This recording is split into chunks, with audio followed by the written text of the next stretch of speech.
امام نے حکم دیا عید مناؤ، گھروں میں چولہے جلاؤ۔ 5 سال بعد مدینے کے لوگوں نے ہاشمیوں کے گھروں سے دھواں اٹھتے ہوئے دیکھا۔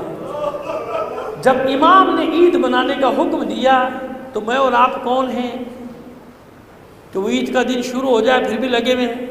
دل نہیں چاہ رہا۔ پہلے بھی تو یہی مومن تھے، پہلے والے کیا کچے مومن تھے؟ معلوم ہے کہ سورج غروب ہو گیا، ختم ہو گیا، سو اپنی مرضی سے نہیں کر رہا، امام کا حکم ہے۔ کس کا حکم ہے؟ عید شجاع ہے، عید زہرا ہے، جشن امام زمانہ ہے، تاج پوشی امام زمانہ ہے، سب کچھ ہے، مگر نہیں، جو ہمارا دل چاہے گا وہ مذہب ہے، جو ہمارا دل کہے گا وہ مذہب ہے۔ عید الفطر نہیں منانا، خبردار مولا کا 10واں ہے۔ بقرعید بھی نہیں منانا، خبردار جناب مسلم کا سوئیوں میں۔ اچھا تو شوال میں شادی بھی نہیں کرنا، وہ شادیاں کیوں کرتے ہو؟ شادیوں میں کیوں جاتے ہو؟ ان لوگوں سے کہہ رہا ہوں جو یہ سب حرکتیں پلانٹڈ لوگ مال لے کے یہ سب کر رہے ہیں ہمارے دین میں، تحریفات، نہیں خبردار، عید نہیں منانی، عید تو مولا کا 10واں ہے۔ تم اماموں سے آگے بڑھ گئے ہو، کس امام کا یہ حکم ہے؟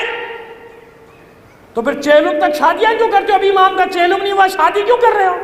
13 رجب کیوں مناتے ہو؟ چہلم ہے جناب سیدہ کا، 3 جمادی الثانی کو شہادت ہوئی ہے۔ شعبان کی خوشیاں کیوں مناتے ہو؟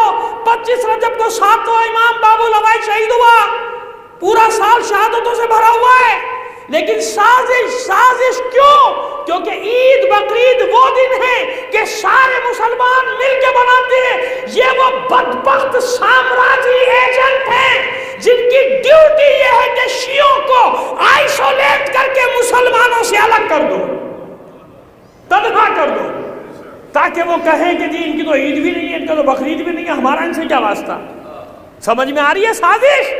یہ اپنے آپ کو بڑے بڑے جو فیشنیبل مولائی بن کے گھومتے ہو نا، علی کے غلاموں کی آنکھوں سے نہ تم چھپے ہوئے ہو، نہ تمہارے وہ آقا چھپے ہوئے جو تم کو مال دیتے ہیں اور تمہیں مال دے کر یہ سب کچھ کرواتے ہیں۔